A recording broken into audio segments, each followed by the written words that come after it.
All right, now this is going to start set two of industrialization or the Industrial Revolution. All right, now the first one says use the list to answer the following questions. So, increased coal mining, increased petroleum refining, development of the Bessemer process, which remember that's the process of making steel, and the development of the incandescent light bulb. What do these events and the list have in common? All right, well, let's try some process of elimination here. A, the results are the policy of dollar diplomacy. Dollar diplomacy had to do with making friends with Latin America. We can get rid of that.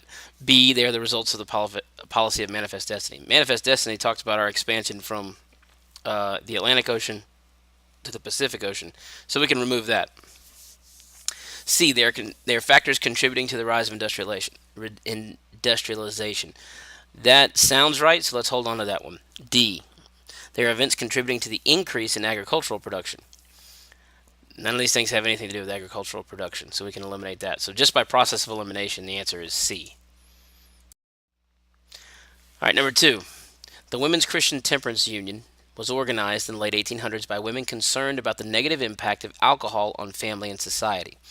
The women met in churches and then marched to saloons to ask owners to close their businesses. They would often kneel in prayer in the saloons or outside on the sidewalks. The WCTU gained support for the 18th Amendment, prohibiting the sale of and manufacture of alcohol in the United States. All right, which evaluation of the WCTU can be drawn from this summary? All right, number one, women considered temperance as important as suffrage. Nowhere in this summary does it compare temperance to suffrage, so we can eliminate that. B, social organizations preserve the traditions of elite society. It says this can be classified as a social organization, but it wasn't trying to preserve any kind of tradition of the elite. Matter of fact, the elite often drank.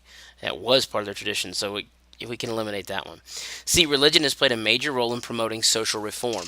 All right, now they met in churches, so this can be a religious movement, and it produced social reform. So that C sounds right. Let's look at D. Women's reform organizations had concerns about business practices.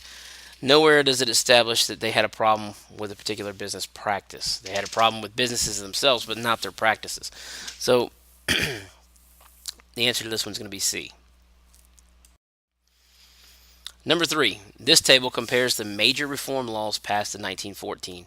The Clayton Antitrust Act of 1914 prohibited business practices leading to the formation of monopolies.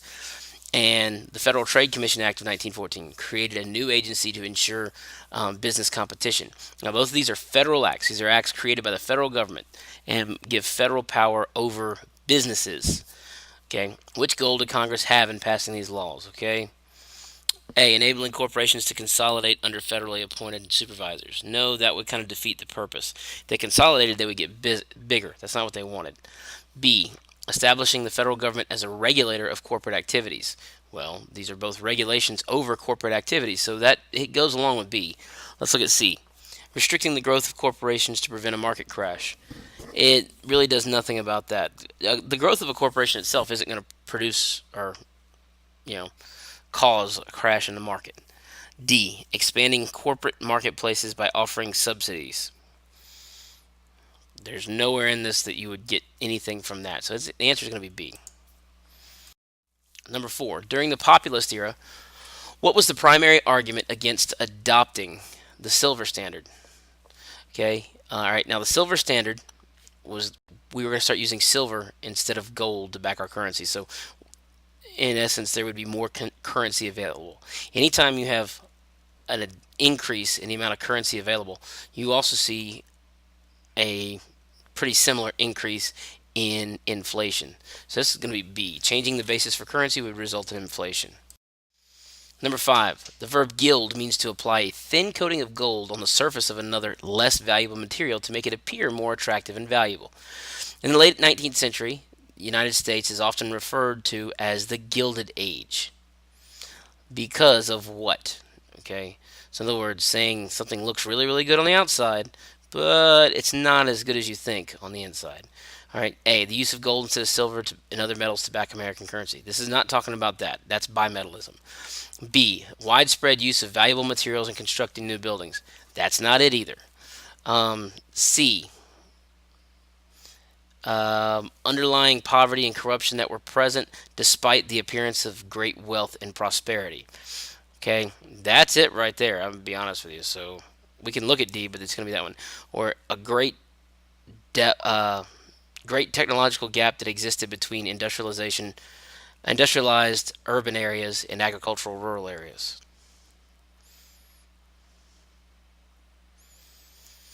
Okay, on to number six. All right, not evil, but good has come to the race from the accumulation of wealth by those who have the ability and energy that produces it. Industrialist Andrew Carnegie used which one of the following terms to describe the economic philosophy in his quotation above? This one's pretty simple in the sense that socialism is not an economic philosophy. Socialism is an actual economic system. So we can get rid of that. Bimetallism has to do with using gold and silver as currency.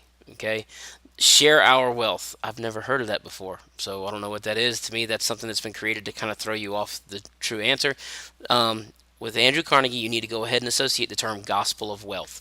In other words, that he believes that the pursuit of wealth has actually been a good thing for man and brought out the best of man. Number seven, which factor contributed most to the rise of cities in the East between 1880 and 1900? Okay, in other words, what made these cities bigger?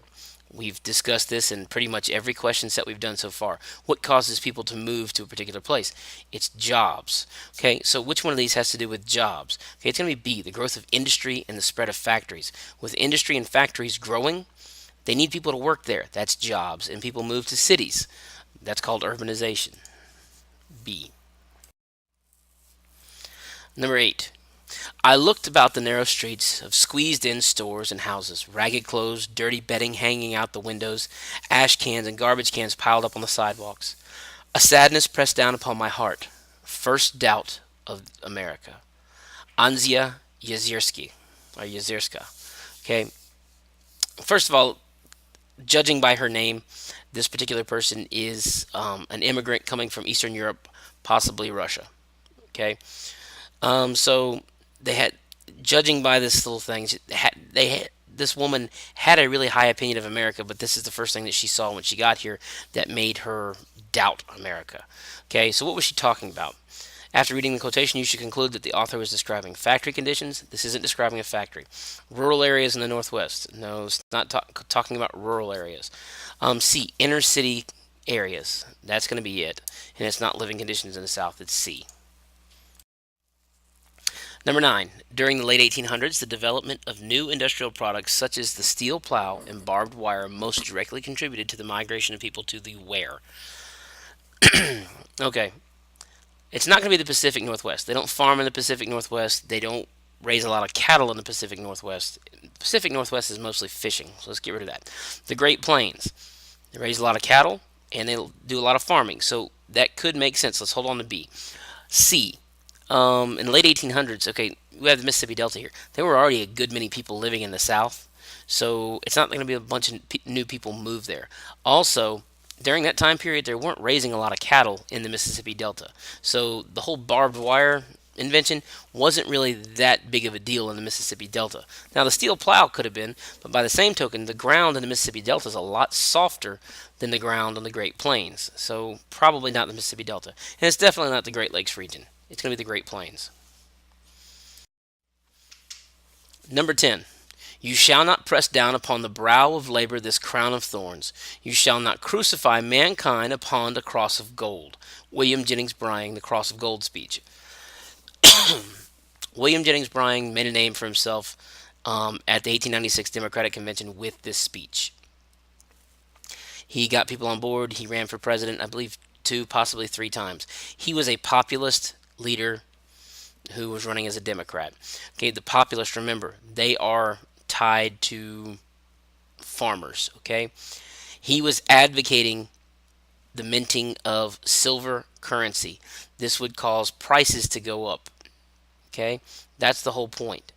And the reason that he wanted prices to go up, the reason that farmers wanted prices to go up, and the whole populist party wanted them to go up, was because farm and agricultural prices were really, really low, and they weren't making enough money to survive. They weren't making They could not sell their products for what it cost them to make their product or to produce their products. So that's what they wanted. And again, he's advocating the unlimited coinage of silver. B. Number 11. Which of the following developments helped to create a strong economic relationship between the United States and its foreign trading partners between 1877 and 1920? All right, so which one helped our business relationship? The expansion of the railroad systems. That helped our economy, but we didn't have railroads going to other countries, so it's not going to be A. B, an increase in steamship transportation. Okay, so this idea that, all right, we start to use more efficient steamships, that could. So let's hold on to B. C, the introduction of the commercial airliners, not in 1877. Remove C. D, an increase in the production of automobiles. Throughout this time period, and the automobile, the first one hits the road in about the 1880s, you do see an increase in the production of automobiles, but that has nothing to do with, our economic relationship between foreign trading partners. It's going to be the steamship, the ability to transport products across the ocean much more efficiently. Number 12. Which factor contributed most to the passage of the Chinese Exclusion Act of 1882? Lack of mining jobs? No, not really. They weren't working in the mines. Okay, B. Economic war in Asia? No, we had basically settled that. C. Overcrowded neighborhoods? For the most part, the Chinese were living in their own little ghettos. They were living in their own ethnic neighborhoods, and most Americans could care less what they did in those neighborhoods.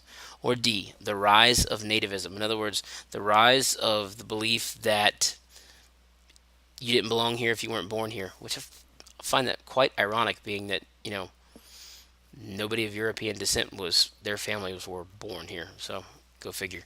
All right, it's going to be D, the rise of nativism. Number 13. Which business strategy would a late 1800s industrial leader use to establish a monopoly? Okay, now, just going through a few things here. I'll go ahead and tell you the answer to this one is going to be B, the use of a horizontal integration system. But at the same point, I'm going to use this opportunity to differentiate horizontal integration and vertical integration. Now, horizontal integration just means that you are really good at one aspect of a system. Okay, so let's say that you are looking to expand horizontally, and you are the owner of, let's say, McDonald's. If you want to truly expand horizontally, you will not only build more McDonald's, but you will also buy all your competitors. You'll buy up Wendy's, and you'll buy up Burger King, and you'll buy up Chick-fil-A, and all your competitors, so that you can control that entire level and that entire market. Okay, that's horizontal integration. Versus vertical integration would mean if you owned McDonald's and you wanted to integrate vertically, you would start with your store. Okay, you got your store. Well, now you want to take control of shipping your product to your store. In other words, you want to start your own trucking company that will ship your supplies and your groceries and the food that you cook at your store to your actual store. Okay, you got that. Then, well, you have the trucking company, you want the warehouses and the distribution center too, so you build that. Then, you want to actually own the company that sells to your stores, so you create your own distributor and your own supplier. Then you want to actually become your own supplier. So rather than buying lettuce from somewhere, you start your own farms where you're growing your own produce and you're growing your own beef, and bakeries where you're producing your own bread and things like that. That would be vertical integration. The answer to this one, though, is B, horizontal integration. Number 14. One effect of industrialization in the United States in the late 19th century was, okay, a decrease in child labor. Absolutely not. Because of industrialization, more children are working. B, an increase in the demand for handicraft goods. No, actually quite the opposite. C, a decrease in immigration in the United States. No, we had jobs, so they wanted to come here. Or D, an increase in urbanization. Absolutely. People moved to the cities because that's where the jobs were. D. And our last question here, number 15. Use the graph to answer the following question. Okay, now the graph tells us the percentage of Americans that worked in agriculture, okay, or they were farm laborers. In 1870, it was about 53%. By 1950, it's down to 12%. Okay, the reason we see this steady decrease over time is people are moving away from farms. They're moving away from the country and to the city. That's increased urbanization.